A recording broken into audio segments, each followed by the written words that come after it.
Satcher Health Leadership Institute, a center at the Morehouse School of Medicine, develops programs in the community to bring attention to health disparities that negatively impact the health, well-being, and life expectancy of its citizens.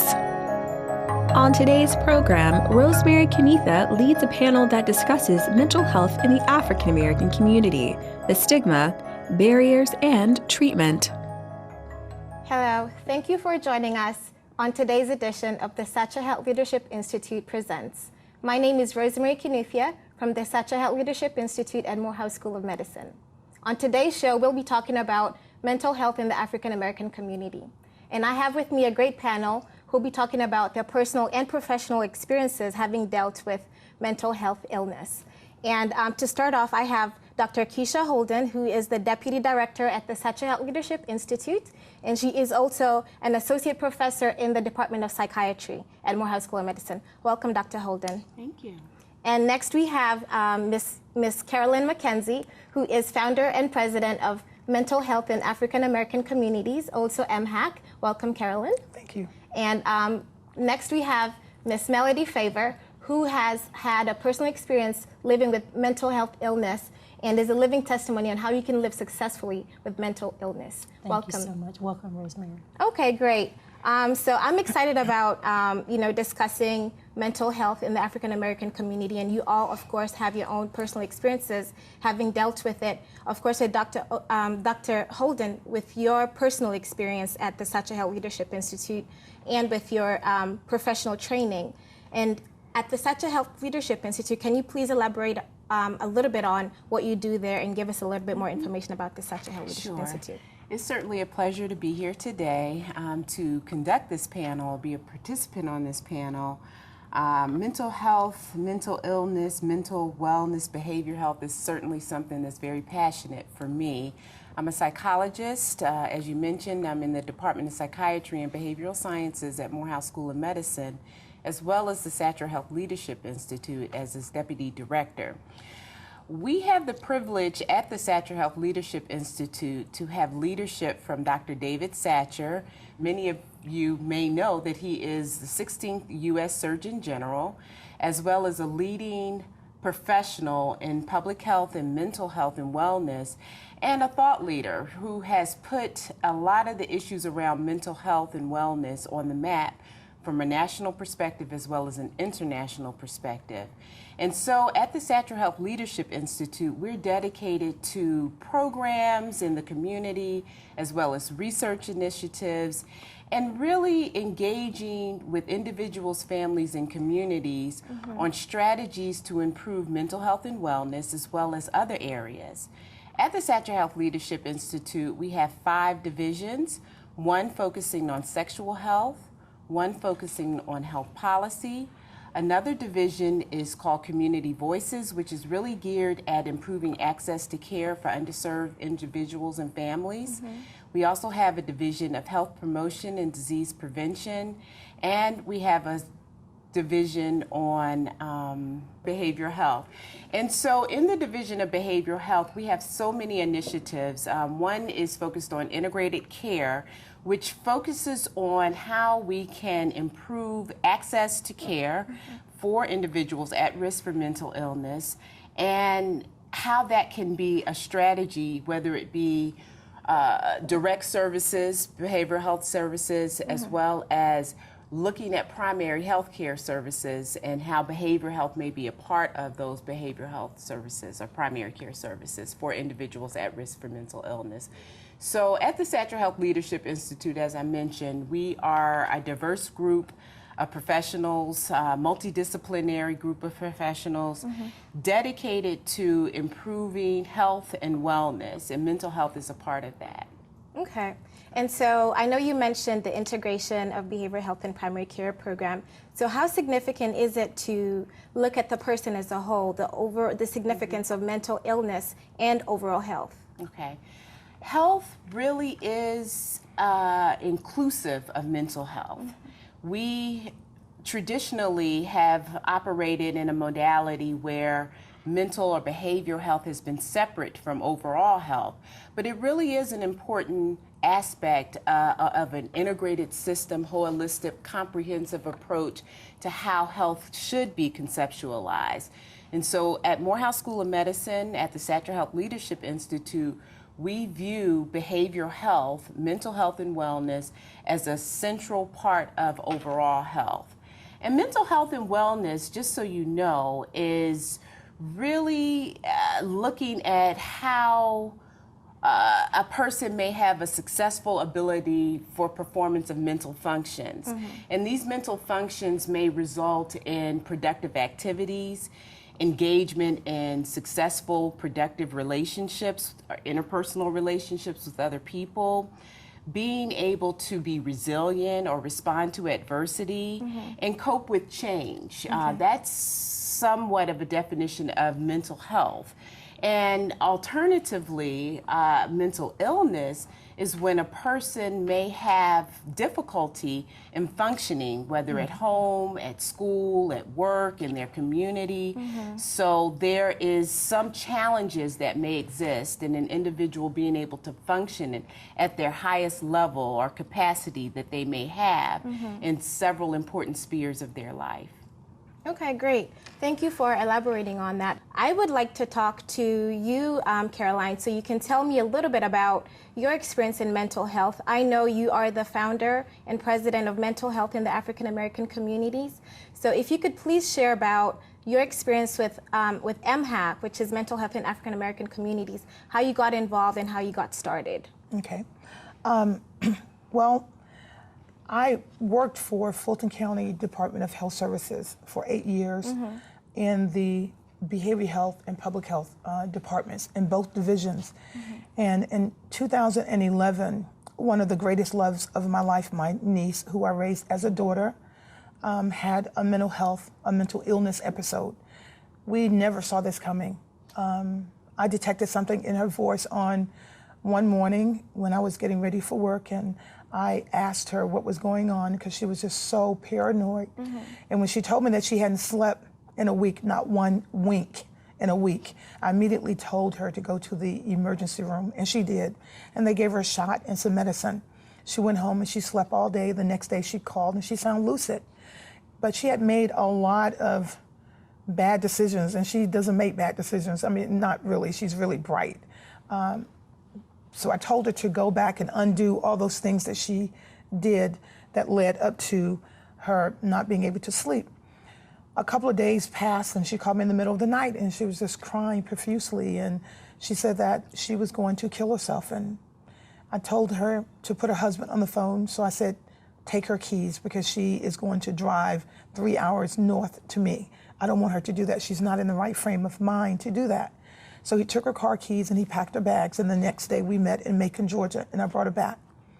On day 4, I was getting ready to go to my office, and I was in the shower. She opened the shower door, standing there with the largest butcher knife from my kitchen.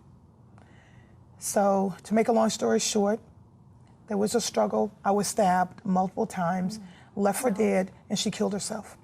So while I was in the hospital recovering, I realized a number of things. That I was alive because she loved me so much that she fought the psychosis.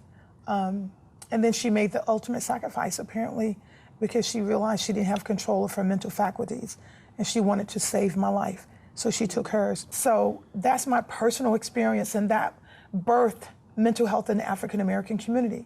So while I was in the hospital, I had to learn to write with my left hand because I had 2 surgeries on my right hand. And I started writing up the strategies. And when I got out of the hospital, I called Dr. Brenda Hayes at Morehouse School of Medicine. And she says, Carolyn, I'm getting ready to retire, but you know you got my support. I'm going to send you my best. And she sent Dr. Holden. And that was July 2011. And Dr. Holden has been with us as our chairperson since day 1 on the very first phone conference that we had. And here we are now, 3 years later. We have a national headquarters, which is based in Stockbridge. The agency's name is Mental Health in the African American Community, but we want everybody to know that we're inclusive, all races. My niece is African American, so we have a targeted population. It's our primary targeted, but it's not exclusive. we're inclusive. So we want every race to call us.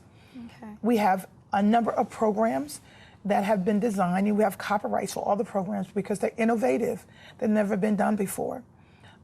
We want to establish relationships with all the other mental health agencies. And I'm glad that we have Melody here today because that's going to be one of her jobs as right now she's volunteer, but soon Dr. Holt and I will get out there and raise that money and pay her to assume her title, which is National Director of Strategic Partnerships, overseeing mental health agency relationships.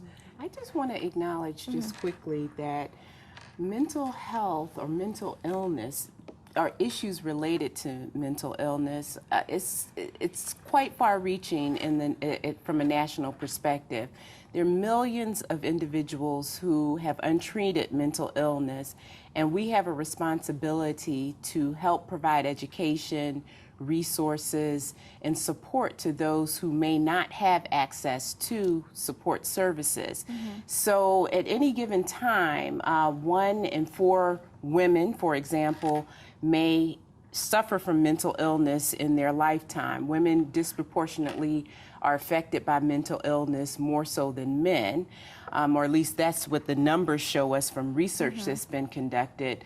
However, we have to be, as Carolyn mentioned, inclusive of different genders, populations, ethnic groups, so that we have that diversity represented in those who we reach out to serve. Okay, great. I'm enjoying this conversation so far, and there's a lot to learn, but we're going to take a quick break, and when we get back, we're going to talk about why mental health is important in the African American community. More when we continue on Satcher Health Leadership Institute Presents. The mission of the Satcher Health Leadership Institute is to develop a diverse group of exceptional health leaders, advance and support comprehensive health system strategies, and actively promote policies and practices that will reduce and ultimately eliminate disparities in health. The Satcher Health Leadership Institute has 5 divisions that advance behavioral health, sexual health, health promotion and disease prevention, access to healthcare, and health policy initiatives. We develop leaders who can transform their families, communities, schools, work, and healthcare centers to improve health and well-being. We work with individuals, parents, students, schools, places of worship, doctors, communities, media, governments, and organizations to promote transformative leadership, good health, disease prevention, policies and practices that will ultimately eliminate disparities in health.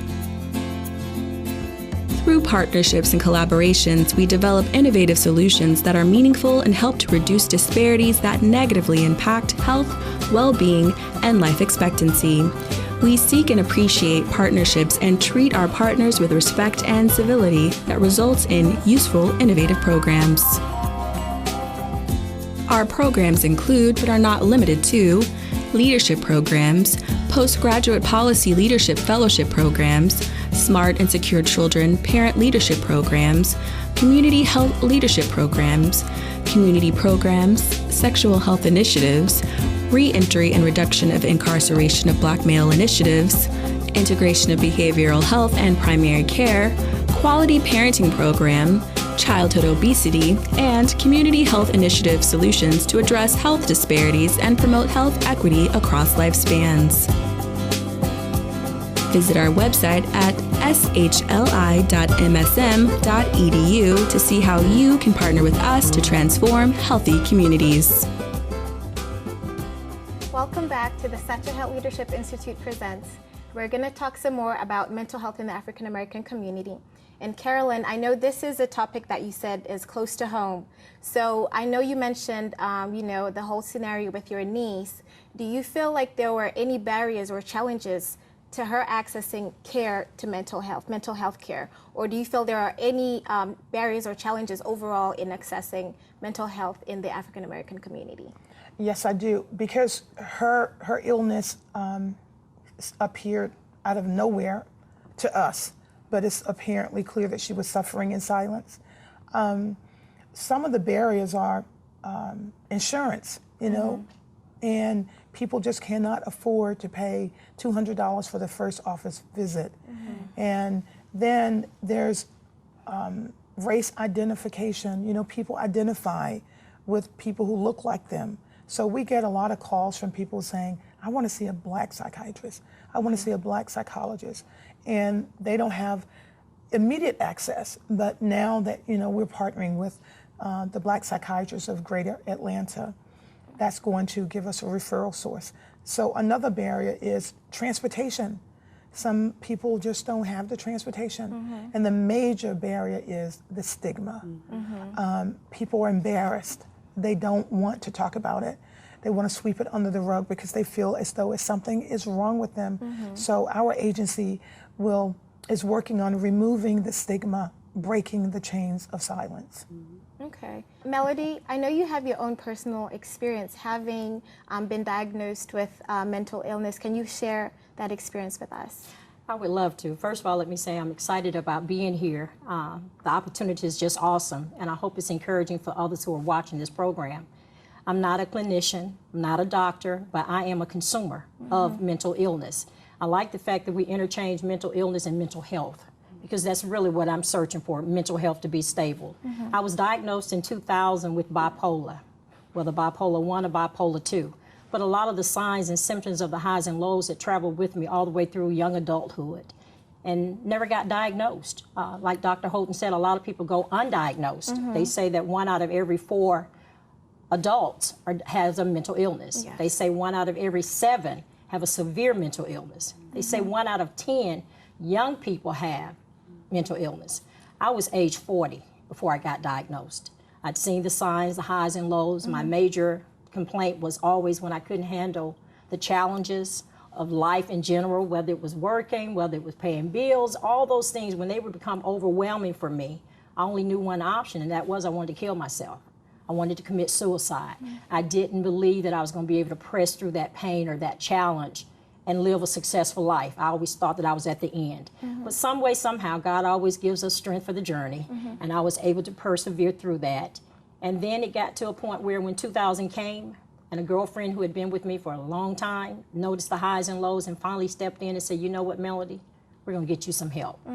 And again, some other family members saying, don't let her talk you into going into a facility. They're going to keep you. You don't know what you're getting into. I did trust her advice because I know she knew me and she loved me and she would want what was best for me as well as for my daughter. And that got me on the path to recovery. I had been off drugs for 11 years. From a holistic approach. When you talk about in the African American community, how is it that we do not discuss these things? It's because most of us look to the church, look to Jesus, look to faith and the word to take care of that. But I found out today I'm an advocate that prayer and recovery works. The two go hand in hand, because for the first 11 years when I was just totally off of drugs from maybe September of 1989 after the death of my brother who died with AIDS, I was getting high from February, all the way up to September. And finally, I took that holistic approach and said, if this Jesus works, then I'm going to try it. And it was great, long as I was in the church, long as I was in the Word, long as I was praying. But when I relapsed, slipped away from that, then I didn't have a recovery program. I didn't have a diagnosis. All I knew I had was a deliverance from the alcohol and the drugs, but I didn't have a support group. Then I found myself back on my back again, getting back on drugs, going through the whole process. When my girlfriend took me to the hospital, I was in there excited at first, just like anybody when you're asking for help. But once they closed those doors and I realized I couldn't go home, my favorite words again was, oh, I wish I was dead, I want to kill myself. Well, it went from a voluntary seeking for help to now involuntary. You cannot get into the hospital and start crying out you want to kill yourself. Just the fact that they think you're going to harm yourself or harm somebody else makes them have to now say, we got to get you some help. So once I got there, it changed my entire perspective on what I had as far as an illness. They took me in. They diagnosed me with bipolar within less than 72 hours after I gave them all the patterns of my lifestyle. I came out and I had treatment for the first time. They actually prescribed medication for me. They actually prescribed support groups for me, counseling for me. These are things that I didn't have the first 11 years when I was just, quote unquote, delivered in Jesus' name. But now that I had somebody that knew that I had a problem that could be treated, I mean, it just put a whole different light on the fact that I'm not by myself. I'm not alone. And when I talk about the church didn't know what to do with me. Just going to the pastor, asking for help, and saying, let's pray about it, that was fine. But I recommend that everybody and anybody that needs professional help should at least try it one time. Go to the psychiatrist, go to your doctor, go to support groups, and allow them to walk you through these things that seems to be challenging and overwhelming for you, but there's so many other people going through the very same thing. So I'm a product that after that diagnosis came, I was better. I mean, I could get my medicine and take it. Then it went on to 2010 that I got diagnosed with schizophrenia. That's a whole different story within itself, because that was brought on by a tragedy of homelessness. Yes, I was homeless from February 2010 until March of 2011. And sometimes people can have traumatic experiences that triggers other mental illnesses that they didn't have before. And I do believe that they say that drug-related people that are abusive, people that are addicted to drugs and things, is a foundation for those mental illnesses. Because a lot of times I had the experience of paranoia when I was doing crack. I had the experience of paranoia when I was doing cocaine. But I don't know if that's added to my paranoia today. I still hear voices. I still try to make sure that I know that we all hear some type of voices, whether they're good or bad. But I try to keep a balance. I try to make sure that I'm all right in my weakness. My weakness of having a mental challenge or mental disorder is no different than you having cancer. Well, I have a follow-up question. Can you tell me how this has impacted your personal life and your family life, you personally and your family? Okay, well, that leads me to the positive. Where before meeting MHAC in October, meeting another gentleman named Charles Willis, who's with Georgia Mental Health Consumer Network, Ashley Smith, who's also with NAMI. I met these people in passing, and they shared with me that they were a part of a program called Certified Peer Specialists. And I said, well, what is that? They said they allow people like myself who have a diagnosis of mental illness, who has either substance abuse or any of those things, and they allow us to educate other people. I said, educate people doing what? They don't like for you to use the language crazy. But at the time, I had not changed my language. I said, you mean crazy people helping crazy people? And he said, we don't call them crazy. And he said that there's other places that will educate you and train you on how to be a peer support. Well, I've been a peer support for the longest and didn't know it. And when I found that out, he showed me and pointed me in the right direction. I became a part of NAMI, Georgia, which is National Alliance on Mental Illness. In just a short period of time, in January, I became an In Our Own Voice presenter. That means I go to the churches, I go to the hospitals, I go to any place that I can be an encouragement to other people and share my story. Then I became a peer-to-peer mentor, which allows me to conduct a 10-week class, bringing more awareness to mental health, mental illness, and recovery. Then I'm happy. I told Carolyn, when I met her, I have lupus. I just found out last year in July. Just something else to add to it. Well, now I'm gaining all this weight off of the medication. I take steroids, I take my bipolar medication, I take my anxiety medication, but guess what? I'm all right. I vote for medication. There's a lot of people, when they have the stigma of mental illness, most people's goal is to get off the meds. And I tell people, why get off of it if it's working? There's not a medicine we can't take that doesn't have a side effect.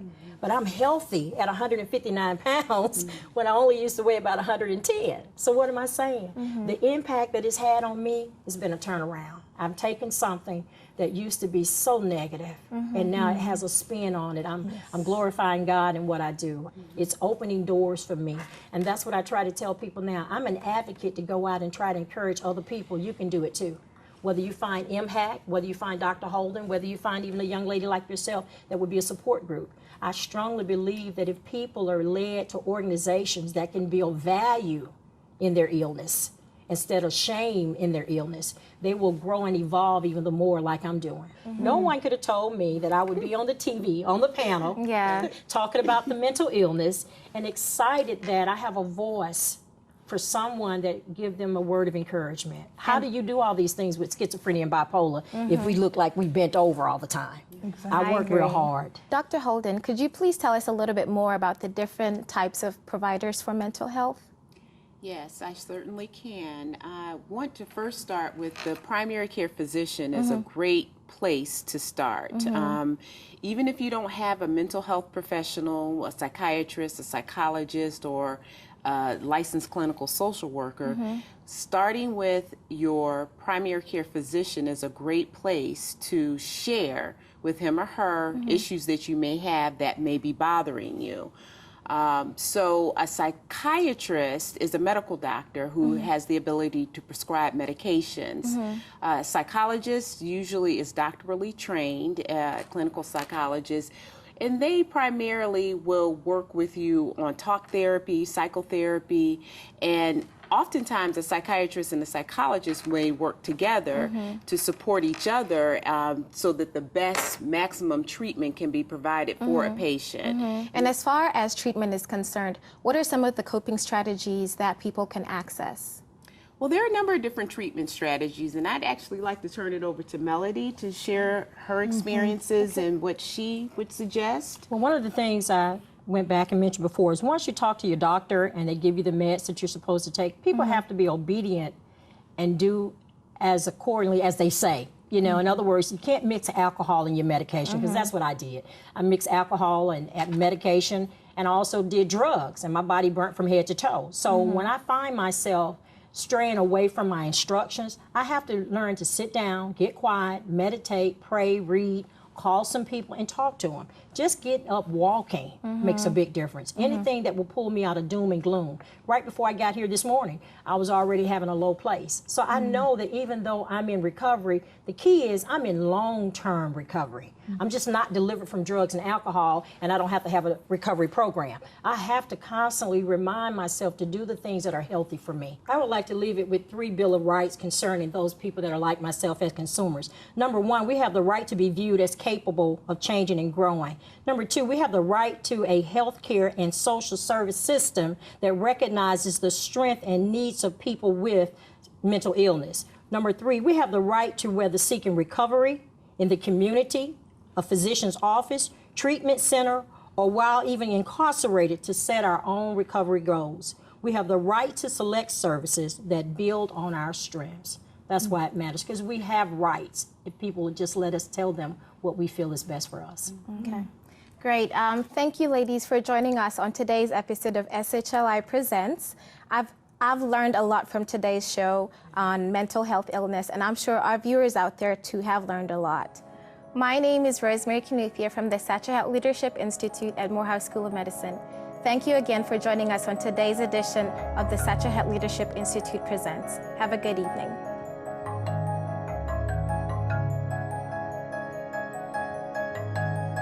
Dr. David Satcher is director of the Satcher Health Leadership Institute. Dr. David Satcher is the 16th Surgeon General of the United States.